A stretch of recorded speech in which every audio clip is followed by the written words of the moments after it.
Warahmatullahi wabarakatuh. Selamat pagi mahasiswa semuanya. Hari ini kita bertemu kembali pada mata kuliah uh, English Indo Translation. Pada kesempatan kali ini kita akan belajar tentang cultural equivalent ya. Kalau dalam bahasa Indonesia kita sebut dia dengan kesetaraan budaya ya. Jadi kita akan membahas bagaimana proses penerjemahan dengan konsep kesetaraan budaya ya antara bahasa sumber dengan bahasa target.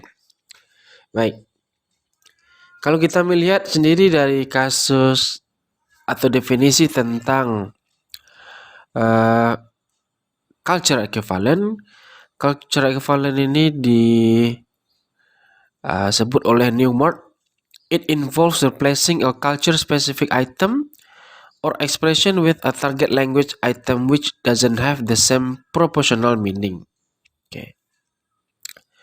Jadi kalau kita melihat di sini replacing a culture specific item. Jadi kita akan mengganti istilah suatu budaya yang khusus ya ataupun ekspresinya ya pada sebuah bahasa target ya yang bisa saja nanti tidak memiliki arti yang seimbang atau yang sama lah kira-kira seperti itu.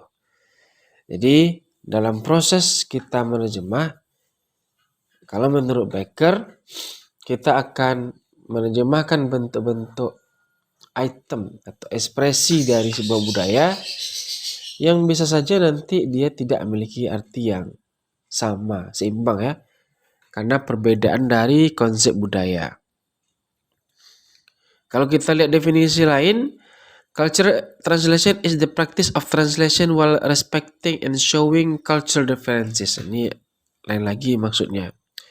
Jadi cultural translation itu adalah suatu praktek dari proses penerjemahan yang menghargai dan menunjukkan perbedaan budaya. Ya, jadi menghargai dan menunjukkan perbedaan budaya. Kenapa menunjukkan perbedaan budaya? Karena memang budaya satu negara dengan negara lain atau tempat lain tidak sama. Jadi perlu kita tunjukkan budaya kita gitu ya, atau budaya mereka. Atau namanya juga respecting, artinya apa? Kita menghargai, artinya kita akan menggunakan istilah yang tetap pada budaya tersebut. Nah, itu juga. This kind of translation solves some issues linked to culture. Jadi ini adalah bentuk terjemahan yang membahas masalah tentang budaya seperti dialek, makanan, ataupun arsitektur atau bangunan ya. Nah, kira-kira seperti itu yang dimaksud dengan cultural equivalent. Jadi kalau kita melihat dari definisi ini, cultural equivalent itu adalah suatu proses penerjemahan yang nantinya arti dari bahasa targetnya bisa kurang lebih sama ataupun sama ya antara satu budaya dengan budaya yang lain. Oke, kira seperti itu. Kalau kita melihat dari tipe-tipe dari kesetaraan budaya ini atau cultural equivalent, yang pertama itu adalah conceptual equivalency namanya. Conceptual equivalency itu artinya kesetaraan secara konsep. Nah, jadi konsepnya itu sama dia. Oke.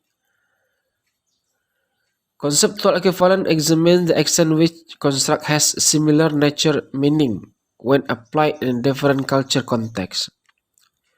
Jadi kesetaraan konsep menguji tentang bagaimana suatu konstruksi atau bentuk memiliki arti yang mirip ya ketika diterapkan pada suatu konteks budaya yang berbeda. Suatu contoh dalam bentuk self, oke. pada budaya Inggris, self itu sendiri kan, atau diri sendiri. Apakah sama juga dengan budaya Ghana?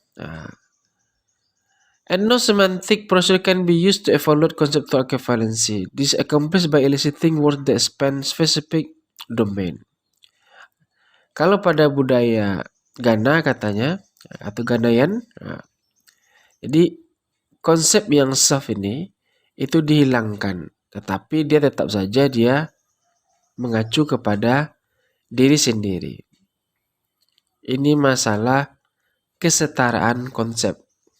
Oke. Sama juga dengan kalau kita bicara konsep Tuhan ya. Kalau kita bicara tentang dalam ajaran agama Islam, kalau kita menerjemahkan kitab-kitab Islam, maka nanti kalau kita bicara Tuhan, maka Tuhan itu nanti biasanya kita akan terjemahkan menjadi Allah gitu ya. Tapi kalau kita menerjemahkan kitab-kitab yang lain, maka kita akan menggunakan istilah Tuhan itu ya Tuhan atau God gitu ya. Kalau dalam bahasa Inggris, Tuhan itu kalau dalam agama Islam itu menjadi Allah dia. Nah, karena konsep Tuhan dengan Allah itu berbeda antara agama Islam dengan agama yang lain. Jadi itu konsep. Jadi itulah perbedaan antara konsep yang satu dengan yang lain. Jadi kita harus pahami dia. Ya, jangan kita sampai samakan saja. Kalau kita bisa mencarinya, kita cari mana yang tepat. Ya, apa konsep yang pas, yang setara dengan apa yang akan kita terjemahkan. Oke, misalnya konsep apalagi sini. According to the previous dimension, good, bad, individual, collective, utilizing word association to understanding the meaning of such words, employing direct observation to attach associated behaviors to these words. Misalnya konsep baik dan buruk, nah, gitu ya. Baik itu apa? Nah, tidak selalu baik itu baik pada satu budaya, belum tentu baik pada budaya yang lain, gitu ya. Sopan pada satu budaya belum tentu sopan pada budaya yang lain. Nah, jadi konsep kesopanan itu seperti apa?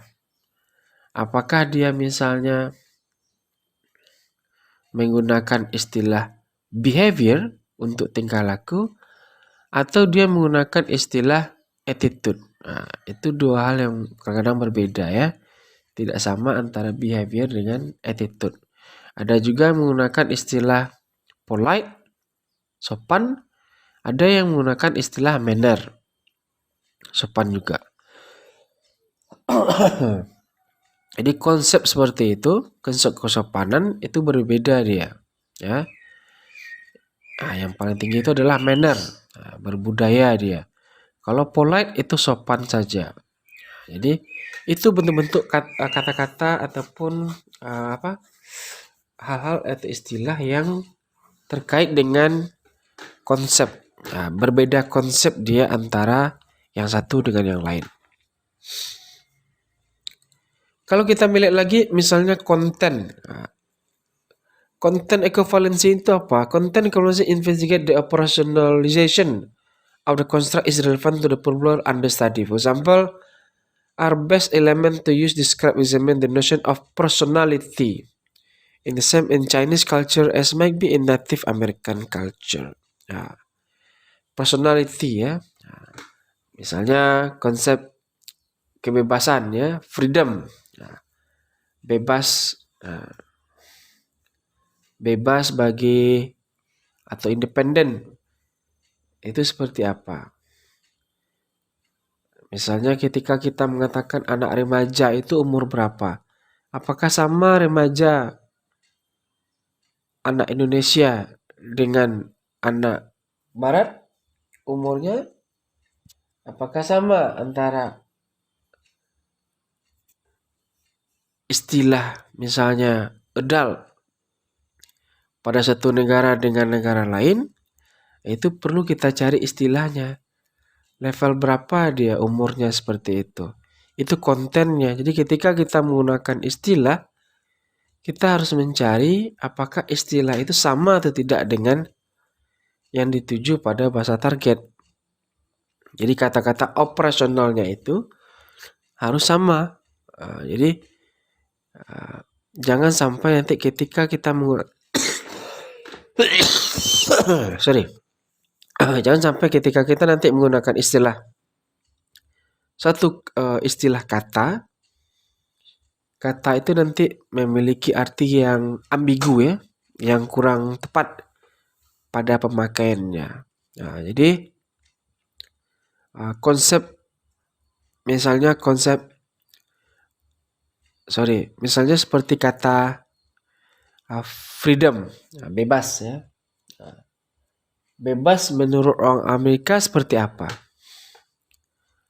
Apakah sama dia misalnya antara freedom dengan independent? Itu ada kontennya di sana. Ada isi yang berbeda antara freedom dengan independent. Padahal dua kata tersebut memiliki arti yang sama. Kebebasan. Ya. Freedom, kebebasan. Independent, kebebasan. Tapi kebebasan seperti apa? Nah, itu yang harus kita cari satu persatu. Oke?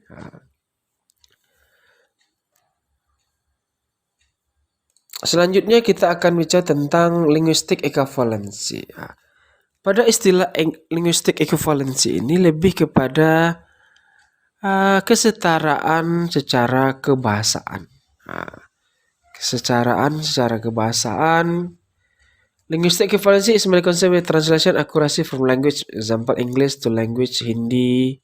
Back translation is commonly used to method establish linguistic equivalency.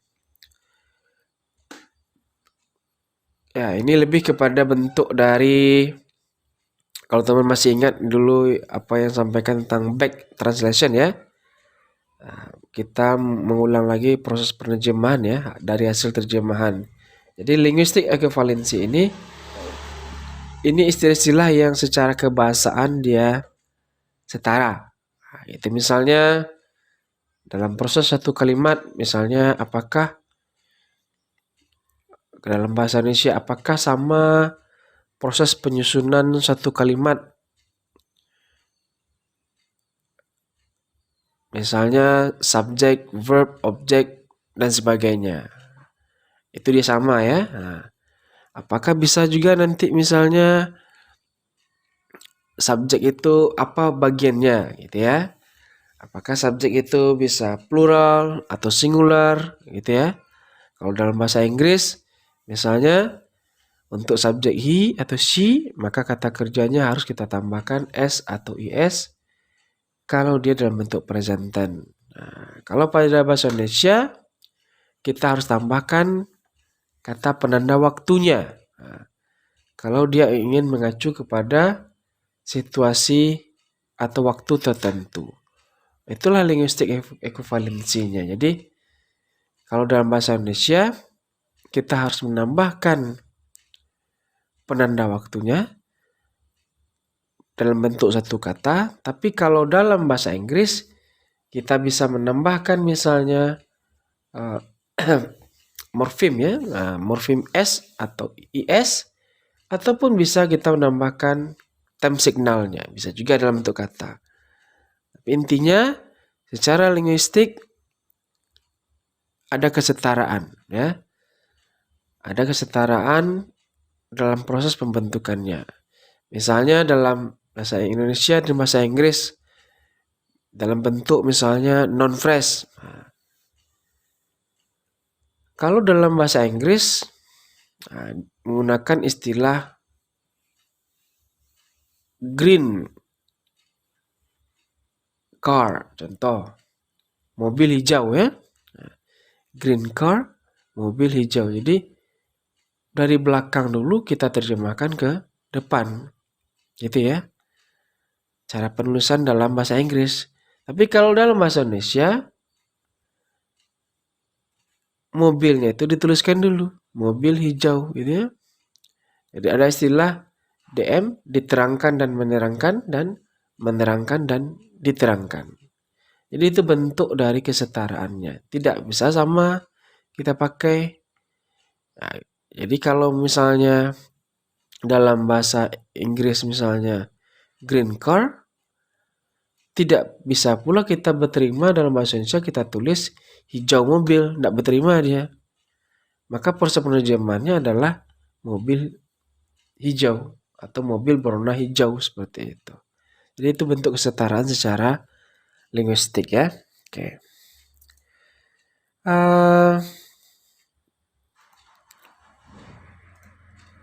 Kalau kita masuk kepada bentuk selanjutnya yaitu ada namanya technical equivalency.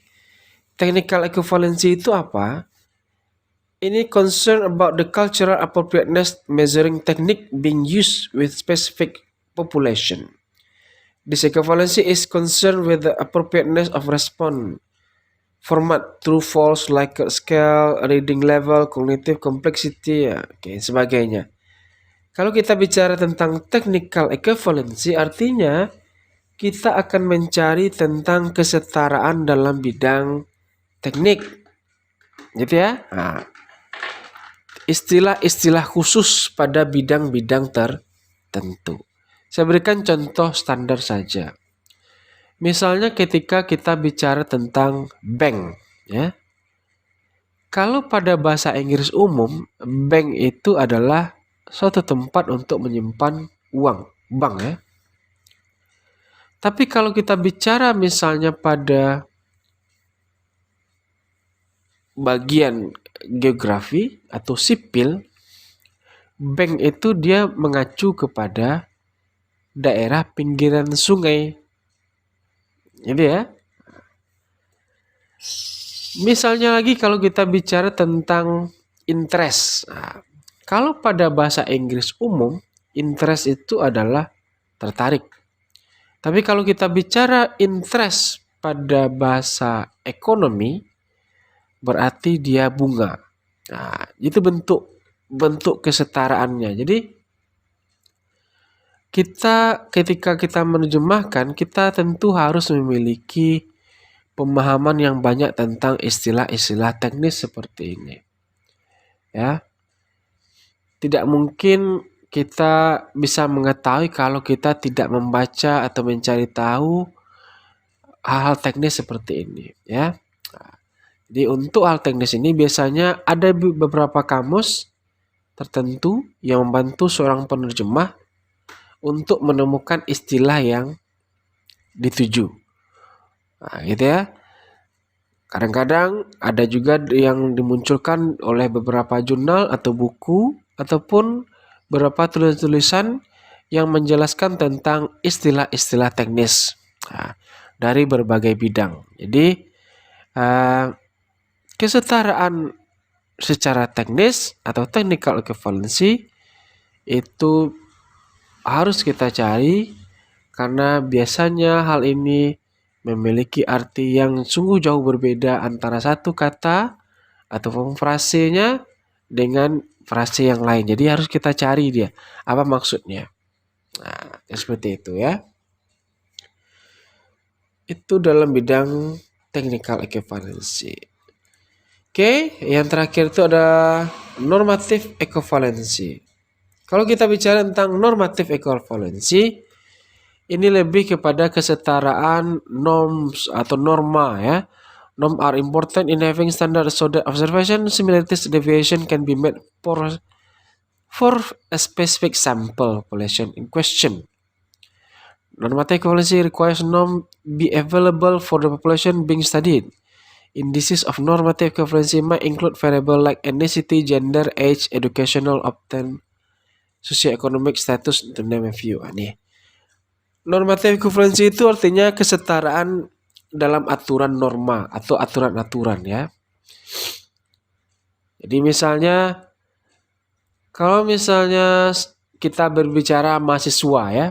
Nah, kalau misalnya mahasiswa, kalau kita di Indonesia kan mengenal istilah mahasiswa itu kan senior atau junior ya.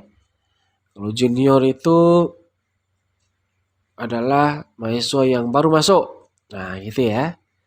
Kalau senior berarti mahasiswa yang sudah kuliah di kampus tersebut. Nah, kalau dalam bahasa Inggris atau di luar negeri, ada beberapa tingkatan dari istilah mahasiswa itu. Kalau dia yang freshman, berarti dia itu baru masuk gitu ya. Setelah itu ada namanya sophomore. Itu mahasiswa tingkat 2 gitu. Yang ketiga baru levelnya junior. Yang keempat baru dia memiliki tahapan istilahnya senior. Jadi kata senior dalam mahasiswa di luar negeri itu berarti mahasiswa yang memiliki atau masa studinya itu pada tahun 4 gitu ya. Kalau pada bahasa Indonesia istilah junior itu adalah pada mahasiswa level baru masuk. Nah, itu junior namanya. Nah, itu beda-beda juga ya. Tetapi sama saja istilah mahasiswa di sana ya sama dengan mahasiswa kita juga sama ya. Tidak ada bedanya. Misalnya ada istilah mata kuliah, sama istilahnya. Ada subjek, ada course. Guru istilahnya sama juga. Sana teacher, di sini guru apa? Kalau misalnya dosen, itu misalnya lecturer. Kalau perkuliahan lecture. Kalau dia guru, teacher ataupun teach. Nah, itu tidak ada beda. Laki-laki istilahnya ada di sana male atau female. Kalau di sini istilahnya laki-laki atau perempuan. Itu istilah atau kesetaraan yang standar atau norma-norma dalam aturan kehidupan sehari-hari ya. Jadi dalam proses normatif ekovalensi itu lebih kepada bicara aturan-aturan yang berada pada bentuk-bentuk yang memang sudah digunakan dalam aturan-aturan publik ya. Aturan publik atau kebijakan-kebijakan yang terkait dengan publik. Ya, karena seperti itulah. Hal umum ya, tidak ada begitu banyak perbedaan seperti etnis, gender, umur, pendidikan, sosioekonomik, dan beberapa bentuk lainnya. Oke.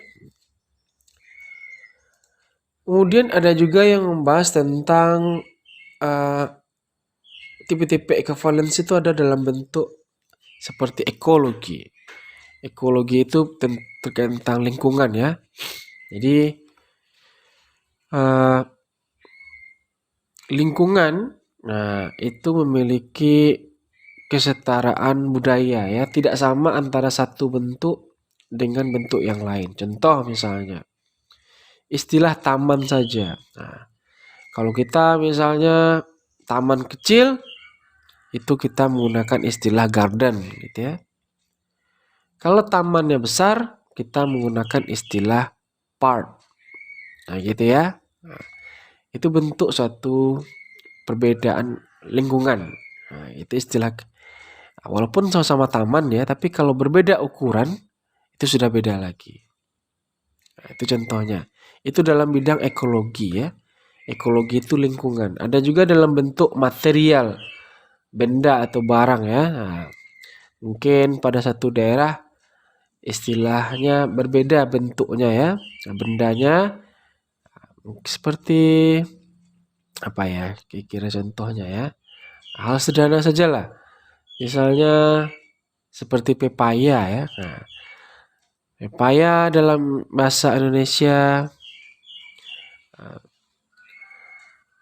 pada misalnya pada budaya yang lain Minang, misalnya ada kaliki gitu ya. Ada batih gitu ya. Nah, itu contoh-contohnya variannya seperti itu. Jadi berbeda antara satu benda mungkin namanya berbeda-beda tetapi dia mengacu kepada bentuk yang sama. Ada juga yang social culture. Nah, social culture itu budaya secara sosial. Nah, seperti misalnya Bundo Kanduang. Bundo Kanduang itu tidak bisa dia diterjemahkan original mother, enggak ada itu ya, atau origin mother, enggak ada itu ya. Jadi bundo kandung itu berbeda secara konsep dengan ibu kandung ya. Nah, beda dia. Mama itu berbeda dengan paman ya, tidak sama dia. Mama pada istilah atau budaya Minang tidak sama dia dengan uncle atau paman pada bahasa Indonesia, berbeda. Karena konsep mama pada budaya Minang itu memiliki aturan-aturan adat gitu ya. Kalau paman pada bahasa Indonesia tidak lebih hanya sebuah hubungan keluarga saja. Misalnya lagi rumah gadang ya. Rumah gadang itu tidak bisa kita terjemahkan big house ya. Karena rumah besar belum tentu rumah gadang. Nah gitu ya. Kalau rumah gadang pasti dia rumah besar ya. Karena dia memiliki 9 ruang ya. Nah, 9 ruang itu 9 kamar gitu artinya. Ada juga namanya organization atau bentuk-bentuk pengelompokan. Misalnya ada istilah kedai. Kalau kita di Indonesia ini kan banyak ya, ada kedai, ada toko, ada warung ya. Nah, kalau dalam bahasa Inggris mungkin istilahnya hanya shop gitu ya.